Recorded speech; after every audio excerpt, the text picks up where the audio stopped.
I worked myself so hard that I turned a person this fucked up into this motherfucker right here.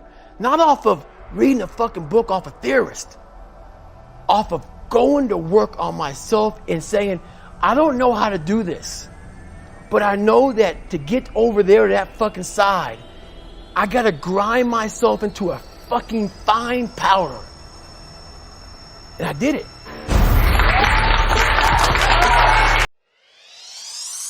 Welcome to the Own Your Family, where real stories and proven formulas are shared about leaving the rat race so you can achieve freedom and spend more quality time with your family. Get ready, mompreneurs and dadpreneurs, to get inspired by earning from home, living healthy, and aspiring for more in life with your hosts, Renat and Katrina.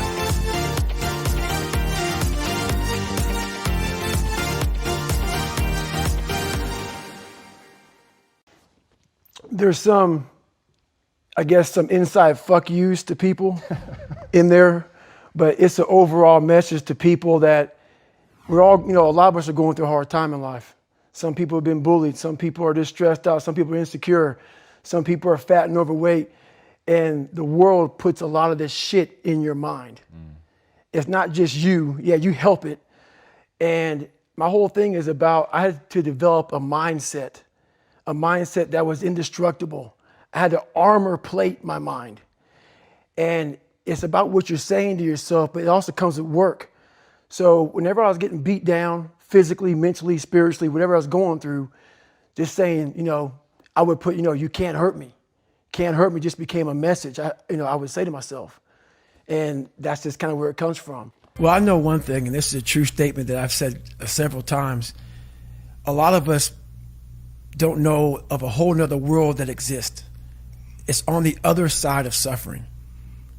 Once you break these barriers that you have made for yourself, like the mind is the most powerful thing in the world.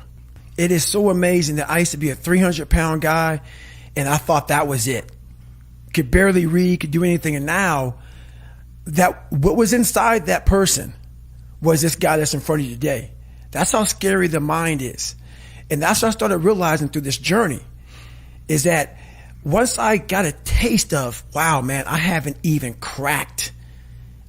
begun to crack what the mind is capable of. And I started realizing is on the other end of suffering, that's the real growth of life, because you realize how the mind processes shit. The mind has capabilities that are so unknown. And I found that through suffering. And there's a whole nother world on the other end of that. I believe that most human beings are only living at about 40% of their capability. So the mind has a governor, like a car. If you're driving a car and the car has a governor on it, the car may say 130 miles an hour, but the governor is set for 91. Once that governor sets in, you get to 91, that car starts doing this. The car wants to go. The car wants to go, but that fucking factory said, we're not going past 91. We have a factory, a nice governor in our brain, and it's a survival mechanism. It protects us from pain and suffering. The second we feel that shit, our mind says, oh no, this isn't fun. We should back off. We should sit down, find something more comfortable. And there's something about the mind. The mind has the tactical advantage over you at all times. At all times of your life, the mind has a tactical advantage over you. Why is that? It knows what you're afraid of. It knows your insecurities. It knows your deep, dark lies. And it starts to push you away from that shit. It pushes you in a direction that is comfortable. The mind controls everything. So what I realized was that when I was growing up and I was 300 pounds and I got all fat and I got all insecure, I realized that my mind kept taking me in this direction. When things got uncomfortable for me, when I was facing my insecurities, when I was facing my fears, my mind said, oh no, we have the tactical advantage.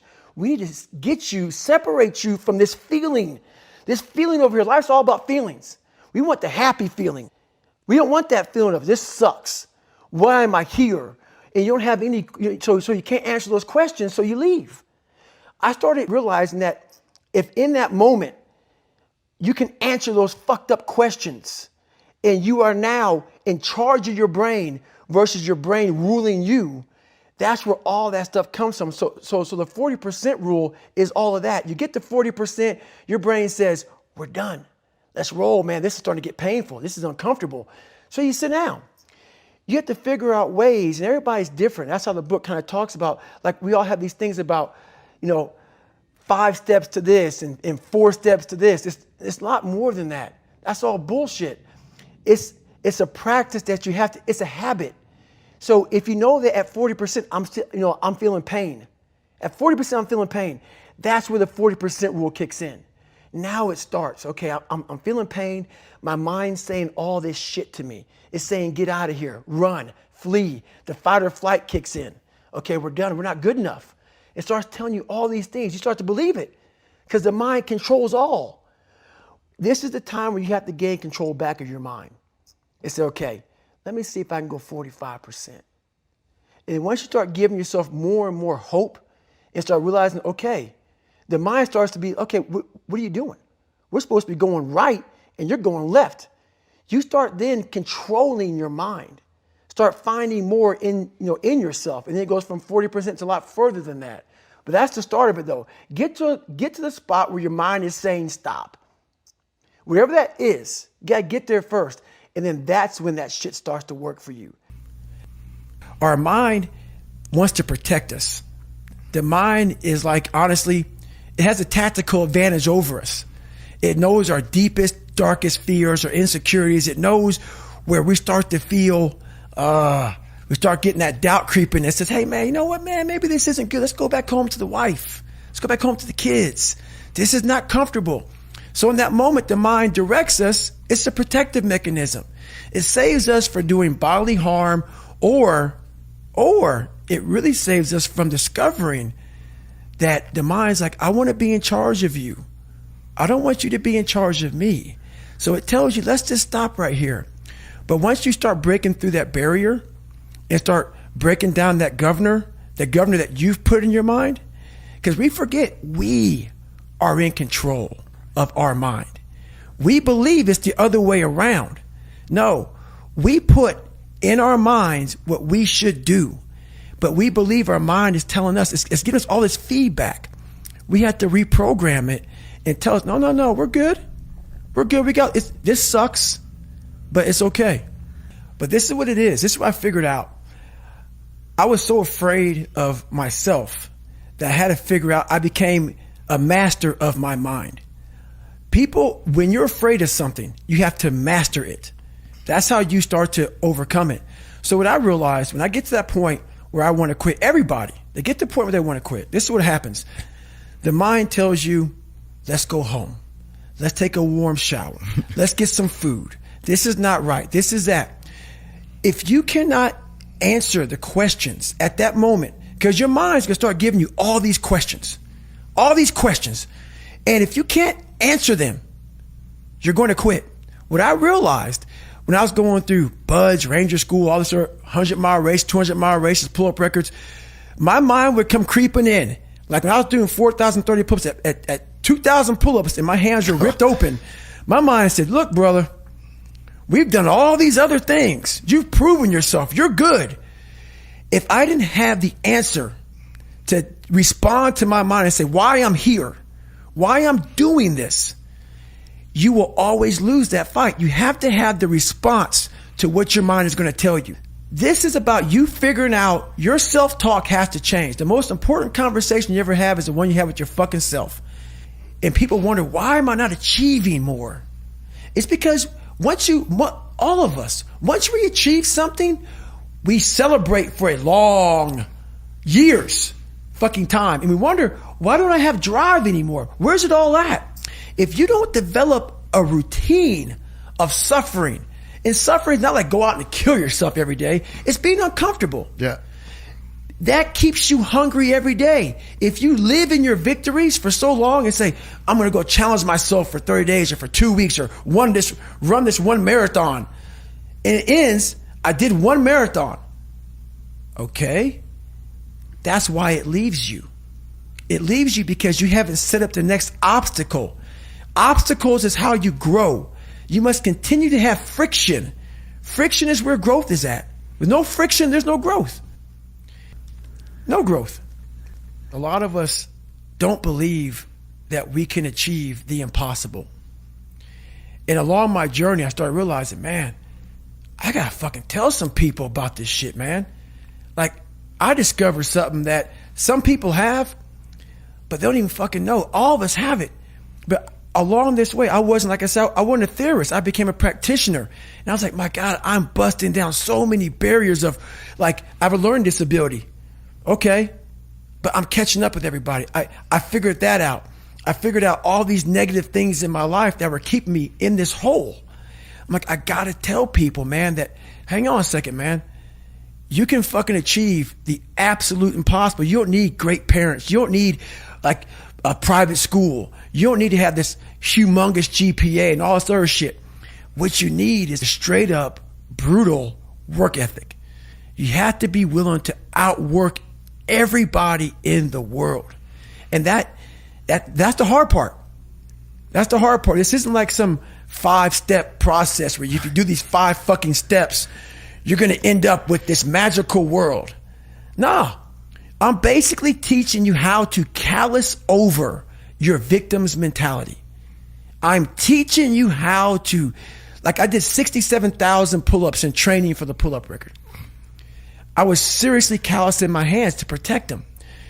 What I'm trying to do with people is teach them how to find more of themselves to where they empower themselves. I'm all about the underdog. It's not about money. It's not about fame. It's not about being accepted by your peers and everybody else.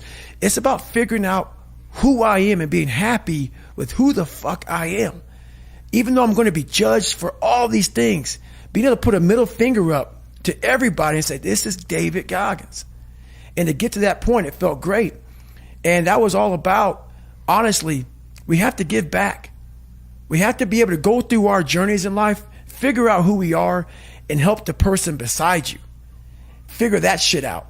You now realize what your purpose in life is. And you realize all this shit's just part of it. But at first, you need all these different tactics to keep you going because you haven't figured it out yet. Once you figure out that you're in a race amongst billions of people that live in this world, you're in a race by yourself. You have a purpose, and it's your purpose, not everybody else's purpose. It is your purpose and only your purpose, and it's your race. So then you're like, hey, man, I'm doing my thing. I'm doing it to the best of my ability. What's next? There's no longer these small increments to get through life. Because once you figure out why you're here, it just becomes a process. At Own Your Family, we believe it's your purpose. It's your race. Are you looking to become unstoppable in your home business? At Own Your Family, we go the extra mile. Take charge of your business. Let's roll. Let's get uncomfortable. Say, it can't hurt me. Are you feeling in pain in your business? Now it starts. Your home business will not grow by itself. Stop your mind. Take charge. Our online community is there to help you and is here to help you to take charge. Break through the barrier. You are in control. Outwork everybody. Reprogram your home business beliefs. Master it together with the Own Your Family coaching community. Thanks for listening. Join our online family by signing up for your free account at www.ownyourfamily.com and begin your journey to freedom. Want to get there faster? Book a strategy call with us at ownyourfamily.com/book a call. As always, be sure to leave a rating and subscribe to our podcast and channel so you never miss a future episode.